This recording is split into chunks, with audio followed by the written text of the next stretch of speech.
오늘 우리가 함께 나눌 말씀은 마태복음 17장 14절에서 27절까지의 말씀입니다. 마태복음 17장 14절에서 27절까지의 말씀을 우리 한 절씩 교독하신 후에 마지막 27절 말씀은 함께 읽도록 하겠습니다. 그들이 무리에게 이르매 한 사람이 예수께 와서 꿇어 엎드려 이르되 주여 내 아들을 불쌍히 여기소서. 그가 간질로 심히 고생하여 자주 불에도 넘어지며 물에도 넘어지는지라. 내가 주의 제자들에게 데리고 왔으나 능히 고치지 못하더이다. 예수께서 대답하여 이르시되 믿음이 없고 패역한 세대여, 내가 얼마나 너희와 함께 있으며 얼마나 너희에게 참으리요. 그를 이리로 데려오라 하시니라. 이에 예수께서 꾸짖으시니 귀신이 나가고 아이가 그때부터 나으니라. 이때 제자들이 조용히 예수께 나와 이르되 우리는 어찌하여 쫓아내지 못하였나이까. 이르시되 너희 믿음이 작은 까닭이니라. 진실로 너희에게 이르노니 만일 너희에게 믿음이 겨자씨 한 알만큼만 있어도 이 산을 명하여 여기서 저기로 옮겨지라 하면 옮겨질 것이요 또 너희가 못할 것이 없으리라. 갈릴리에 모일 때에 예수께서 제자들에게 이르시되 인자가 장차 사람들의 손에 넘겨져 죽임을 당하고 제3일에 살아나리라 하시니 제자들이 매우 근심하더라. 가버나움에 이르니 반세계를 받는 자들이 베드로에게 나와 이르되 너의 선생은 반세계를 내지 아니하느냐. 이르되 내신다 하고 집에 들어가니 예수께서 먼저 이르시되 시몬아 내 생각은 어떠하냐. 세상 임금들이 누구에게 관세와 국세를 받느냐. 자기 아들들에게냐 타인에게냐. 베드로가 이르되 타인에게니이다. 예수께서 이르시되 그렇다면 아들들은 세를 면하리라. 함께 읽습니다. 그러나 우리가 그들이 실족하지 않게 하기 위하여 내가 바다에 가서 낚시를 던져 먼저 오르는 고기를 가져 입을 열면 돈 한 세겔을 얻을 것이니 가져다가 나와 너를 위하여 주라 하시니라. 아멘. 오늘 우리에게 주신 말씀을 가지고 언제나 주님 안에서 라는 말씀의 제목을 가지고 함께 말씀을 나누고자 합니다. 썬데이 크리스찬이라는 말이 있습니다. 6일의 삶은 믿음이 없는 자들과 똑같이 살면서 주일은 교회에 와서 예배를 드리는 사람을 뜻하는 말입니다. 삶 가운데 믿음의 증거가 드러나지 않은 채로 주일 예배를 드리는 것만으로도 나는 구원받을 수 있을 거야 라고 생각하는 사람들을 일컫는 말이기도 합니다. 사실 주일날 또는 평일에 또 교회에 와서 이렇게 다른 믿는 사람들과 함께 교제하고 다락방 가운데도 마찬가지고 그 가운데 내가 있으면 믿음의 이야기들을 나누고 있으면 마치 내가 믿음이 좋은 사람이 된 것처럼 여겨지기도 합니다. 또 예배 가운데 하나님의 말씀을 듣고 있으면 참 배울 것이 있다, 귀감이 된다 라고 평가하며 하나님의 은혜를 받은 것처럼 오해하기도 합니다. 그래서 교회를 다닌다는 것만으로도 우리 안에는 이 구원의 실마리가 자리 잡힌 것처럼 느낀다는 것이죠. 이러한 느낌적인 그 느낌들을 통하여서 많은 기독교인들이 주일만 잘 지키면 된다라는 이 썬데이 크리스천으로 만들어가고 있는 것 같습니다. 오늘 본문의 말씀을 통해서 예수님께서는 그러한 사람들을 향해서 경고하고 계십니다. 본문의 상황은 예수님께서 3명의 제자들과 함께 변화산에 올라갔다 내려오실 때에 일어난 일입니다. 예수님과 3명의 제자가 산 아래로 내려왔더니 한 사람이 찾아와 자신의 아들을 고쳐달라고 호소합니다.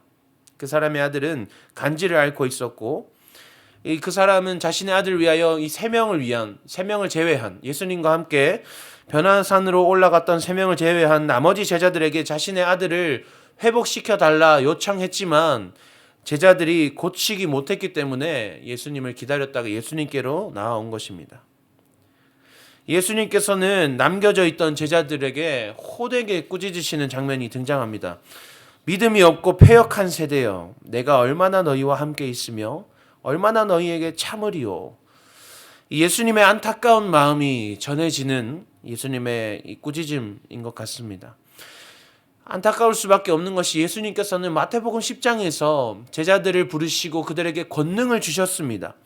귀신을 쫓아내며 병든 자를 회복시킬 능력을 부어주셨다는 것이죠. 그럼에도 제자들은 그 일을 해내지 못했습니다. 왜 그랬을까요? 예수님의 부재가 제자들의 무능으로 이어졌기 때문입니다. 예수님과 동행할 때에는 놀라운 기적을 일으키는 그 무리의 중심에 있던 제자들이 예수님께서 자리를 비우시자, 예수님과 물리적인 거리가 멀어지자 그 모든 것을 잃어버리게 된 것입니다.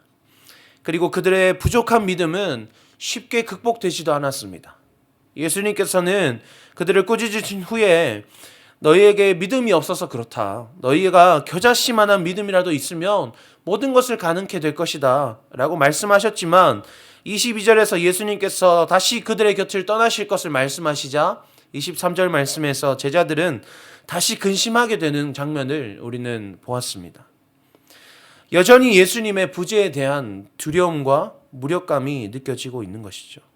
그래서 예수님께서는 성전세를 걷는 자들이 찾아온 상황을 통하여서 베드로에게 하나님의 자녀됨과 예수님의 제자됨이 어떤 가치를 가지는지, 어떤 진정한 의미를 가지는 것인지에 대해서 한 번 더 말씀해 주고 계십니다. 임금은 자녀들이 아닌, 아들이 아닌 타인에게 세금을 걷습니다. 그리고 이처럼 하나님의 나라 가운데도 하나님의 아들들은 세를 면하게 될 것이다 말씀하십니다. 이것이 의미하는 바가 무엇입니까? 하나님의 자녀들은, 예수 그리스도의 제자된 자들은 물리적인 조건과 상황에 상관없이 항상 하나님의 자녀됨을 누릴 수 있다는 말입니다. 말씀에 우리의 삶을 한번 비춰보기를 원합니다. 우리는 혹시 교회에 있을 때만 하나님의 자녀됨을 누리고 있지는 않은지요? 교회에서 다른 성도들과 교제할 때에만 그리스도인이 되는 것이 아닙니다. 말씀을 누림 가운데 있고 우리가 기도하며 예배 가운데 있어야만 하나님의 자녀가 될 수 있는 것이 아닙니다. 로마서 8장 15절 말씀에서는 이렇게 기록하고 있습니다. 너희는 다시 무서워하는 종의 영을 받지 아니하고 양자의 영을 받았으므로 우리가 아빠 아버지라고 부르짖느니라. 아멘. 우리는 믿음으로 말미암아 값없는 하나님의 은혜로 의롭다 하심을 얻었고 하나님께서는 우리를 의롭다 하시고 의롭다 하신 우리를 하나님의 자녀 삼아 주셨습니다. 그리고 우리가 믿음 가운데 거할 때 너희는 다시 무서워하는 종의 영을 받지 않을 것이다 선포하셨습니다. 우리는 교회에서만 하나님의 자녀가 되는 것이 아니고 특정한 상황과 환경이 허락되어야만 우리 삶에 하나님의 일들이 펼쳐지는 것이 아닙니다. 우리 안에 하나님을 향한 믿음이 있다면 언제 어디서든 어떤 상황이든 누구와 함께 있든 우리는 하나님의 자녀로 살 수 있습니다. 교회를 와야만, 다락방 모임에 참석해야만, 예배를 드려야만 우리 안에 은혜가 임하는 것이 아니라, 우리 삶 가운데 어떤 특별한 하나님의 일들이 일어나는 것이 아니라, 우리는 그저 하나님의 자녀이기 때문에 우리가 언제 어디서 무엇을 할지라도 하나님의 은혜 가운데 거할 수 있다는 것입니다. 주님이 내 곁에 계실 때는 기적 가운데 있던 제자들이 주님이 자리를 비우시자 아무것도 할 수 없게 된 것처럼 혹시나 우리의 삶이 그렇진 않은지요? 우리의 일상은 어떠합니까? 우리의 삶이 앉으나 서나 잠잘 때나 일어날 때나 여전히 하나님의 살아계신 그 능력과 기적 가운데 우리는 살고 있는지요? 매일의 우리의 삶을 통해서 하나님의 놀라우심이 선포되고 있는지요? 사랑하는 우리 분당 하나교회 성도 여러분, 우리 삶 가운데에 날마다 놀라운 하나님의 이야기가 펼쳐지기를 소망합니다. 우리의 상황과 환경은 중요하지 않습니다. 우리는 하나님의 자녀이기 때문입니다. 그 사실은 하늘이 무너져도 변할 수 없는 영원 불변한 하나님의 약속입니다.